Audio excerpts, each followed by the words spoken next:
Hi friends, praise the Lord. ఎలా ఉన్నారు ప్రియ సహోదరి సహోదరుడా? మీరందరూ చాలా బాగున్నారని దేవుని ప్రార్థిస్తున్నాను. అయితే దేవుడు ఏమంటున్నాడంటే, శాశ్వతమైన ప్రేమతో నేను నిన్ను ప్రేమిస్తున్నాను, విడివేయక నీ ఎడల కృప చూపుతున్నానని దేవుడు చెప్తున్నాడు కదా.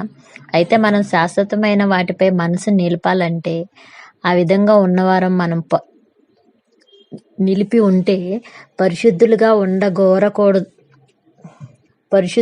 ఉండగోరిన వారైతే మనం ఎలా ఉండాలో ఎలా ఉండకూడదో ఫస్ట్ తెలుసుకుందాం. అయితే ఎలా ఉండాలో కొన్ని పాయింట్లు చూద్దాం, ఎలా ఉండకూడదో కొన్ని పాయింట్లు చూద్దాం. ఫస్ట్ అయితే ఈరోజు మనం పరిశుద్ధులుగా ఉండగోరిన వారు ఎలా ఉండకూడదు అన్నది ఒక 10 or 11 పాయింట్స్ చూద్దామండి. ఇవన్నీ మనం బైబిల్ గ్రంథంలో ఎఫెసీయులకు రాసిన పత్రిక 2వ అధ్యాయం 2వ వచనంలో, అలాగే 4వ అధ్యాయం 17వ వచనంలో, కొలస్సీ 3వ అధ్యాయం 7వ వచనంలో ఇవన్నీ మనకు ఉంటాయి, రాసి ఉంటాయి, క్లియర్గా దేవుడు రాయించాడు కదా. అయితే ఒకటో పాయింట్గా, ప్రపంచంలో ఉన్న ధర్మం చొప్పున మనం నడవకూడదంట. అంటే అందరూ ఎటుపోతే మనం అట్లా పోవడం అన్నది ఉండకూడదు. రెండో పాయింట్గా, అన్ని జనులు నడిచినట్టుగా నడవకూడదు.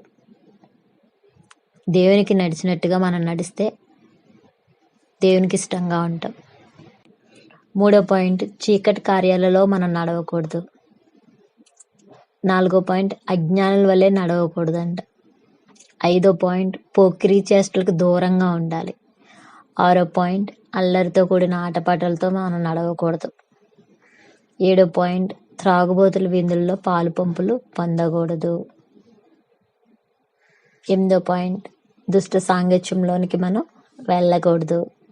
9వ పాయింట్, కామ వికారమైన కార్యకలాపాల్లోకి వెళ్ళకూడదు. 10వ పాయింట్, చీకటితో పొత్తు ఉండకూడదు. 11వ పాయింట్, అపవిత్రత కార్యాలతో పొత్తు ఉండకూడదు. చూసారా, ఇవన్నీ మనం చేయకూడదు. చేస్తే పరిశుద్ధులుగా ఉండలేం. పరిశుద్ధులుగా ఉండాలనుకున్న వాళ్ళు ఇవన్నీ చేయలేరు. నిజమే కదా friends? May God bless you.